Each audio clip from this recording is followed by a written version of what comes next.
Christ finally arrives, blazing in glory with the angels, Christ will sit on the glorious throne.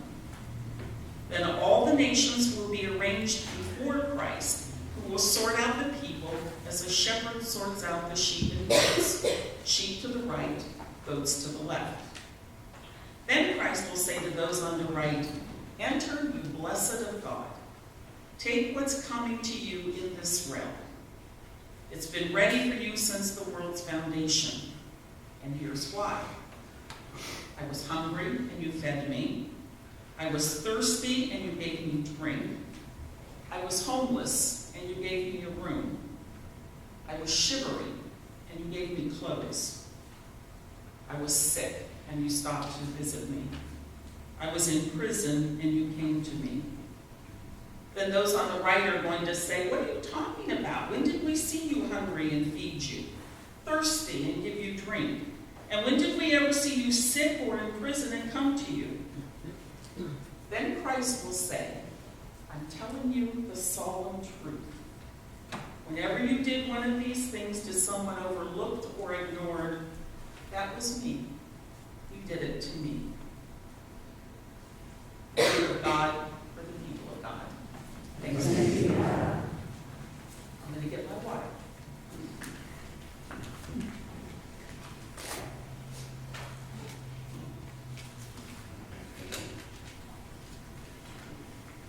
It looks like it has a lid, but it really doesn't. Keep it tight, so if you see me start to knock it over, just yell out. Let's get it all over. I saw a video this week, and it was supposed to resonate with me because of the subject of it, and it was very touching. But what really drew me in was the fact that it talked about Twinkies, which happened to be one of my favorite foods. So anyway, this video starts with a little boy. We see him at the refrigerator. He's taking some drinks out, putting them in his backpack. He's taking the Twinkies out, putting them in his backpack, zips up the backpack, and starts to leave. And his mother says, "What are you doing? Where are you going?" And the little boy says, "I'm going to find God." So he makes his way to the park, and he sits down on a bench, and there's a homeless woman sitting next to him. He takes out the Twinkie, and there are, if you remember, there are two in each package. So he starts to eat one, looks at the woman, and gives her the other part of the Twinkie. And then he takes out his bottle of juice, gives one to the woman, starts drinking the other one. So they laugh and talk together and eat, and he realizes what the time is, so he says, "I have to go." And he gives the woman a hug goodbye and goes home to dinner. When he comes in the house, his mother asks, "So, did you find him? Did you find God?"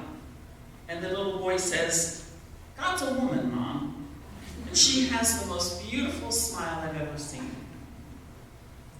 Back in the park, the homeless woman meets a friend, and this friend, seeing this big smile on her face and wondering what she has to smile about, she's homeless, she says, "What are you so happy about?" And the woman says, "I just ate Twinkies with God. He's much younger than I expected."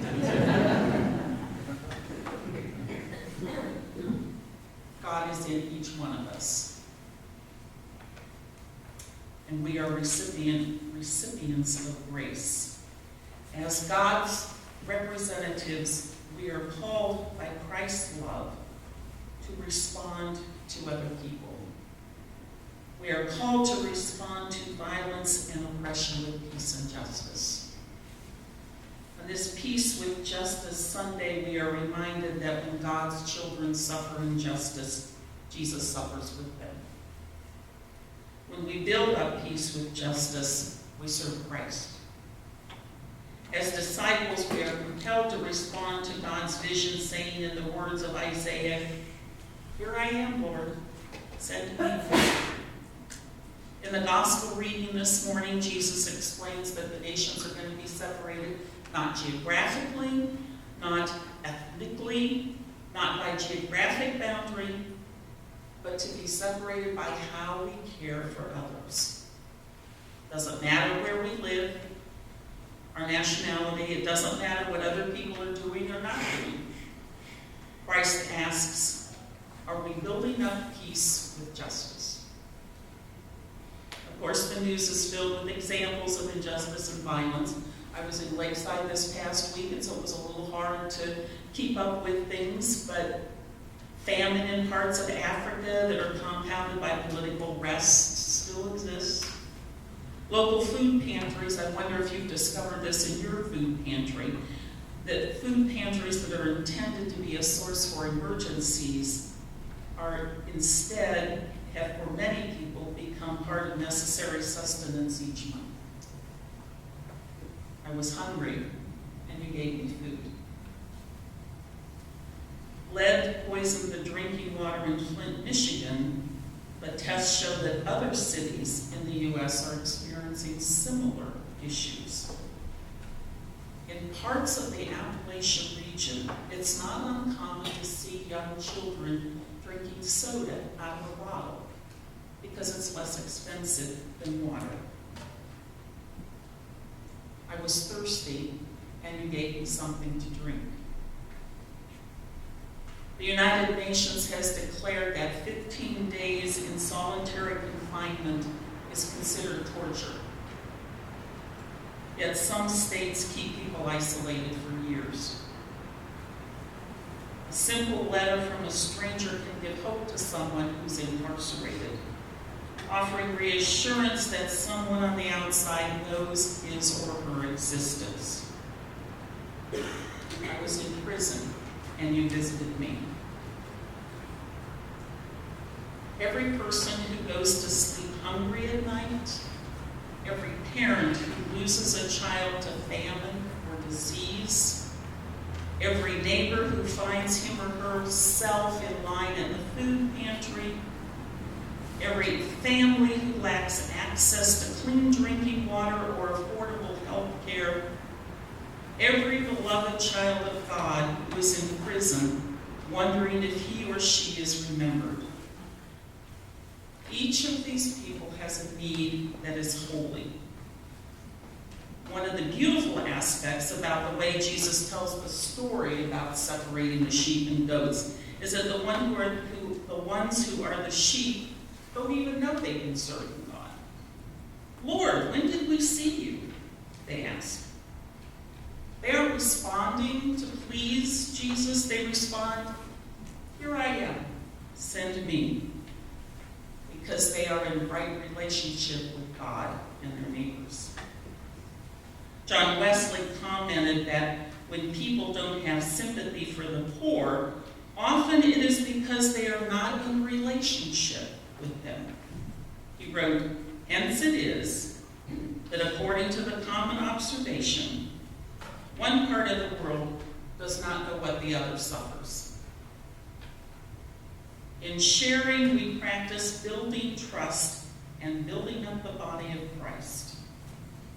When we see the divine in others, we respond to our neighbor's needs naturally, not as a burden, but because it is who we are as Christians. We move from a spirit of mission and charity and begin to confront systems that allow injustice to flourish. We become agents of peace with justice, turning over the structures that allow poverty, hunger, sickness, and mass incarceration. When we experience our connectedness in the divine, we realize that we cannot tolerate the sisters and brothers in our community or the world who are hungry, thirsty, naked, sick, or lonely. Christ will answer them, truly, I tell you, just as you did it to one of the least of these who are members of my family, you did it to me.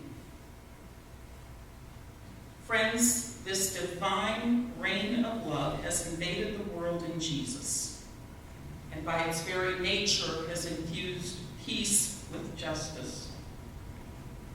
The divine love lives and breathes in each of us, and is meant to be shared in our words and our actions as we recognize